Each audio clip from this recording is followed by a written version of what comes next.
Salutations mes amis. De temps en temps, dans nos messages hebdomadaires, nous avons entendu parler des messages des 3 anges que l'on trouve dans Apocalypse 14. S'il n'y a jamais eu un moment dans l'histoire où nous devrions partager de toute urgence les 3 derniers messages qui parlent de l'amour de Dieu avec le monde, c'est bien celui-ci. Notre monde est en crise, et la confusion règne et les gens cherchent des réponses. Les illusions spirituelles égarent les multitudes. Maintenant, comme jamais auparavant, il est temps d'étudier la parole de Dieu afin de pouvoir partager ces messages vitaux d'espoir et d'amour trouvés dans Apocalypse 14. Ellen White écrit: dans un sens particulier, les adventistes du 7e jour ont été placés dans le monde comme des sentinelles et des porteurs de lumière. C'est à eux de confier le dernier avertissement destiné au monde qui périt.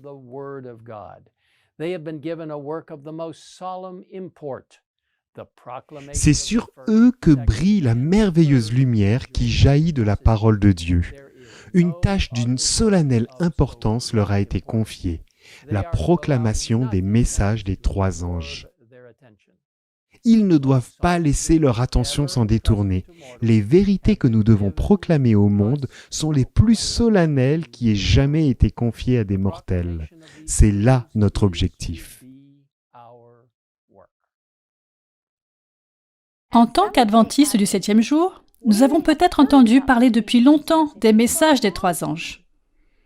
Mais dans quelle mesure connaissons-nous vraiment ces messages? Sommes-nous capables de les expliquer clairement à quelqu'un d'autre?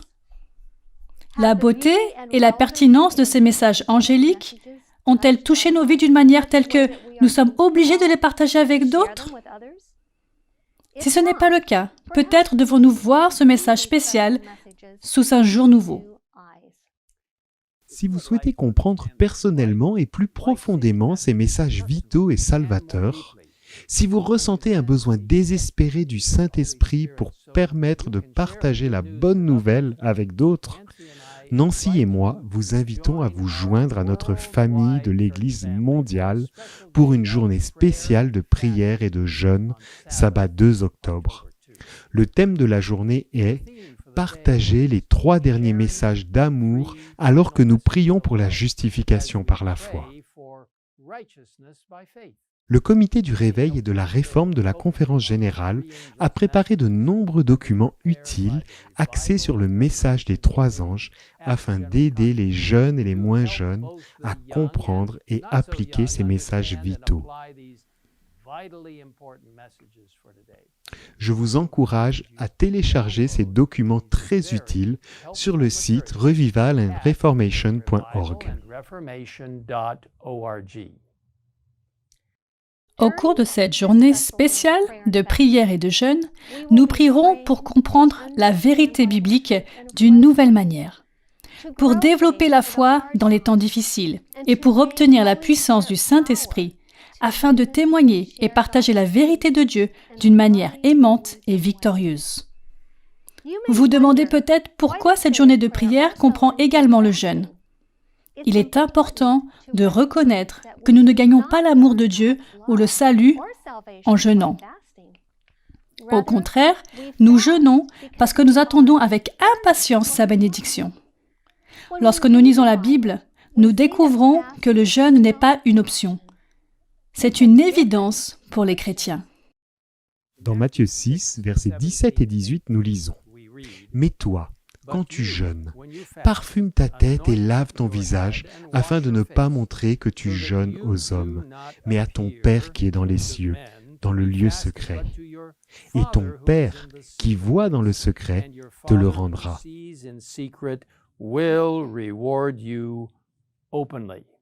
Remarquez que le texte ne dit jamais si tu jeûnes, mais plutôt quand tu jeûnes.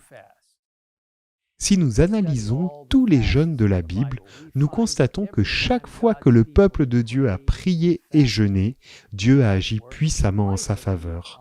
Qu'il s'agisse de la délivrance des ennemis au combat, de la délivrance surnaturelle de la prison ou de l'effusion du Saint-Esprit à la Pentecôte. Ce schéma est répété tout au long de l'histoire chrétienne. Le jeûne a toujours fait partie du style de vie du croyant, tout comme la prière et l'étude de la Bible. En fait, il est intéressant de noter que tous les personnages importants de la Bible ont jeûné. Il nous est dit, dès maintenant et jusqu'à la fin des temps, le peuple de Dieu doit être plus fervent, plus vigilant, se confiant non dans sa propre sagesse, mais dans la sagesse de son chef. Il doit consacrer certains jours au jeûne et à la prière. Une abstention totale de nourriture ne le sera peut-être pas demandée, mais il devra user modérément d'aliments naturels et sains. Le jeûne ne se limite pas à sauter des repas. C'est choisir de se passer de quelque chose pour prier plus intentionnellement, en accordant plus d'attention au cœur et à l'âme. Beaucoup choisissent de sauter des repas, mais tout le monde ne peut pas se passer complètement de nourriture. Et tout le monde ne peut pas choisir ce type de jeûne. Et c'est bien ainsi. Nous vous encourageons à prier et à demander à Dieu quel type de jeûne il veut que vous entrepreniez. Vous pouvez choisir de manger plus simplement, ou vous pouvez choisir de jeûner des médias sociaux, de la télévision ou d'autres habitudes qui vous prennent du temps. Quoi que vous fassiez, il est important de se rappeler que le jeûne ne vise pas à gagner une récompense céleste. L'objectif principal du jeûne est d'éliminer les distractions afin de pouvoir chercher Jésus de tout notre cœur. Nous vous invitons à faire partie de cette journée spéciale. Que vous choisissiez de jeûner ou non, nous croyons que Dieu vous réserve une bénédiction spéciale. Jésus invite ses disciples à prier ensemble. Dans Matthieu 18, versets 19 et 20, ces paroles sont encore plus valables pour nous aujourd'hui.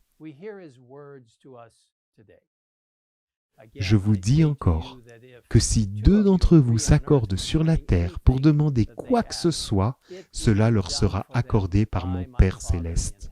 En effet, là où 2 ou 3 sont rassemblés en mon nom, je suis au milieu d'eux. Mes amis, le jour du Seigneur approche rapidement. Il est maintenant temps de partager les derniers messages d'espoir et de salut de Dieu. Nous ne devons pas tarder.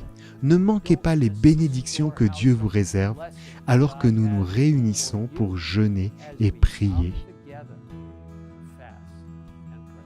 Une fois de plus, je vous encourage à télécharger le matériel très utile pour cette journée spéciale sur le site revivalandreformation.org. Que le Seigneur vous bénisse alors que nous venons à lui dans la prière.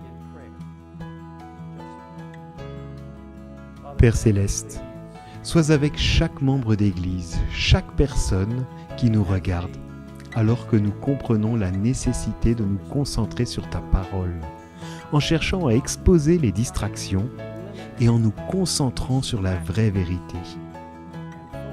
Alors Seigneur, guide nos esprits, bénis-nous pendant cette journée très spéciale de jeûne et de prière.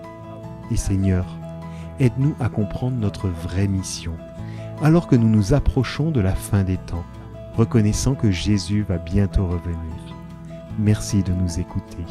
Dans cette prière, nous demandons cela au nom de Jésus. Amen.